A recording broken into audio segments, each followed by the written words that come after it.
to win. Today, we're going to be talking about trauma. We've all gone through trauma sometime in our life, but we're going to be looking at trauma within children. How best can a foster carer, parent, support worker, teacher support children that have gone through traumatic ordeals? Today, my guest is Elizabeth Dixon, a therapist for children, and she will be talking us through how to support children who've gone through traumatic ordeals. Thank you for coming to the show, Elizabeth. Elizabeth, what exactly is trauma? Well, in summary, trauma is an experience that the child may have gone through, and it's something that they can't necessarily manage depending on how resilient that child is. And they may have reoccurring thoughts or memories about that experience which leave them distressed. So for a child that has gone through, witnessed domestic violence, are you saying that they will kind of keep reliving that situation? Some of them can, yeah, depending on the experience. Some of them may shut down and dissociate. Some of them may lash out, and it can cause them behaviour problems and challenges in the home or in the school setting. When you say dissociate, what do you actually, when you say some can dissociate, what do you mean?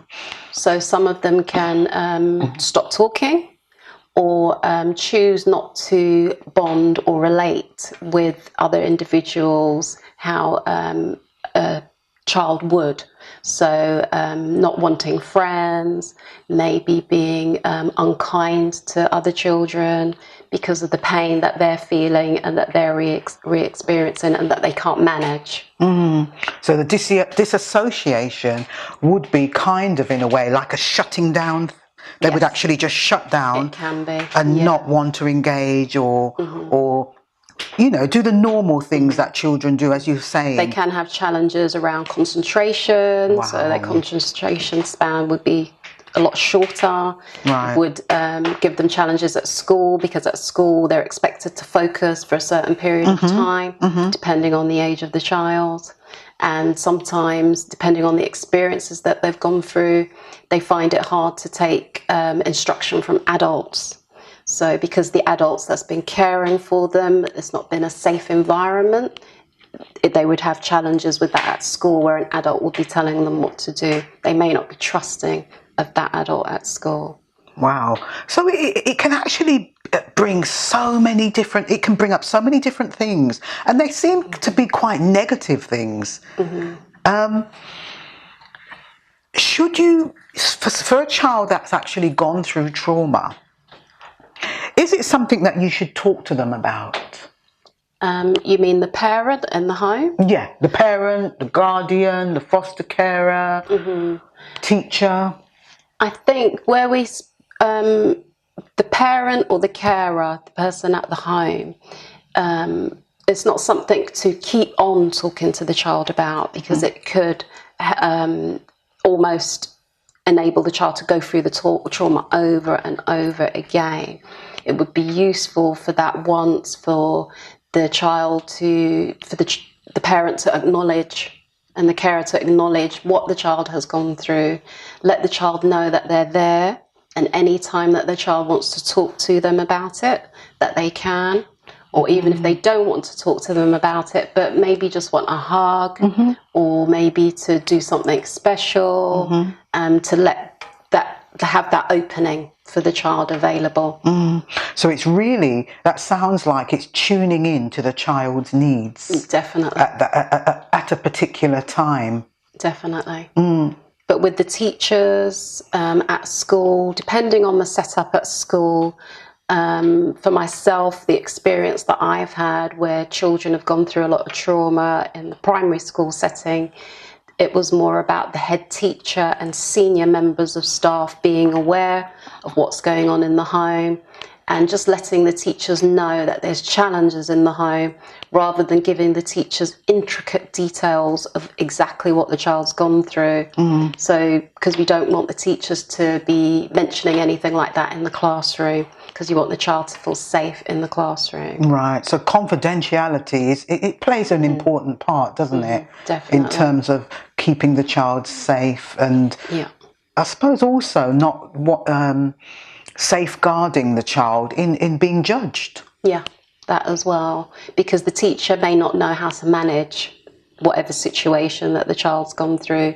Senior members of staff and head teachers have more experience with safeguarding, and you would hope that in their professionalism they would be able to manage those situations better. Do you think that a child that's gone through a traumatic ordeal, whether it be parents splitting up, whether it be being taken from their parents and having to be put into care because of safeguarding them, or even them going through something traumatic as sexual abuse, self-harm, do you think corporate punishment, when I say corporate, traditional punishment, shall we say, what, like losing your playtime in school, or maybe having to do lines, or not going on a particular trip because of their behaviour, because they're displaying, unacceptable behaviour. Do you think traditional punishment is the way forward? So how the behaviour would be managed within the school? Within the school. I feel each case should be managed individually, and depending on the trauma that the child has experienced, for that to be assessed by the head teacher or the senior members of staff. In my professional opinion, I don't think that the normal behaviour system should be applied to those particular children that have gone through that traumatic experience. There should be some sort of individual, not saying that the child can get away with, misbehaving and if they're disrupting the class, but just have a different way of managing that. So, for example, the child may miss their playtime still, but a teaching assistant would be on hand to talk to that child, to give them the understanding, and also to be a listening ear, just in case that child leaves that listening ear. Parents should be contacted to let them know that the child's not being picked on. The senior members of staff are aware that the child is going through that traumatic experience or has had that traumatic experience, but on that particular day, that particular occasion, they need to be punished, but how it's all being managed. And if that communication is kept between the main caregivers, I feel that it would help to develop the trust between the head teacher and the main caregivers, to let them know and reassure them that they're not trying to point fingers at that child, and they're not trying to re-traumatize that child necessarily. So it is. So what I am hearing, it's about managing the situation and bringing the necessary people together in order to manage it. And you mentioned like the head teacher. Why the head teacher? The head teacher tends to be, within primary schools, tends to be the lead on safeguarding. Right. Would have more experience on how to manage these situations. Head teacher, deputy head, they would disclose what they need to special educational needs coordinators, and maybe the safeguarding officer, homeschool liaison officer also. In order for things to be managed appropriately. Definitely. So the child, as you said, instead of being traumatized again by this punishment from school, maybe you can't go on the trip, or you just lose your playtime. It's about just things like that, managing that. Yeah, and communicating with the child, communicating with the family, communicating with the staff. Everyone's on the same page, so creating that safety container for the child, even though they're being punished.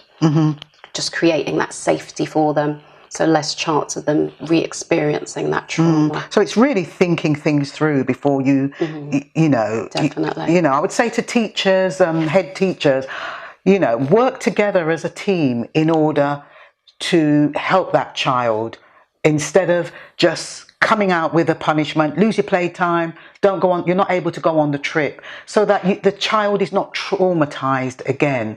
So it's everybody being on board and working together as a team. Do children understand their traumatic event? Do they understand what they've gone through? In my experience, some children sort of normalise the traumatic event. So is it okay for me to just give you an Absolutely, example? absolutely. It's completely confidential. But one child that I worked with, he was the main carer for his mother. His mother was drinking alcohol. She was an alcoholic. He would be looking after mum and making food, etc. If mum was unwell, he was the main carer. When he was removed from the family, he was heartbroken, as in, who's going to look after my mum? So he didn't realise that the experiences that he was having with differing relationships that mum was having, which were violent relationships that he was witnessing because he was protecting mum. Sometimes if mum was being beaten up, he would be protecting mum. So he was worried and concerned when he was removed from the home, who's going to look after mum? So it was about the team again that you mentioned before, social care, coming forward, supporting him, supporting his aunts who took over the care for him. And his aunts, the social care department made the suggestion of them not allowing him to do anything in their care initially. And initially, whilst I was supporting him, it was very frustrating for him. He was very angered, and yet it was him just being shown what it was like to be a child. Absolutely. And to be cared for. Right. So it's about, so he had to kind of, in a sense, what I'm hearing is relearn that. Definitely. Yeah, and you it sounds as though you had to kind of support it. Yeah. Support it. Yeah. And in the supporting it, he said he was very angry. Definitely. Very, very angry. But because there was lots of communication between myself, even with the social care, with his aunts and everyone, we were all on the same page and supporting him. He still felt safe, even though this anger was being displayed. So, you know, it's really a lot about teamwork as well. Yeah, coming together as a team and working with these traumatic children. Well, we're going to have to go for a break now. Okay. Get yourself a cup of tea, get yourself a drink, but come straight back because, you know, as you can see, this is a very informative, educational topic. See you in a few minutes.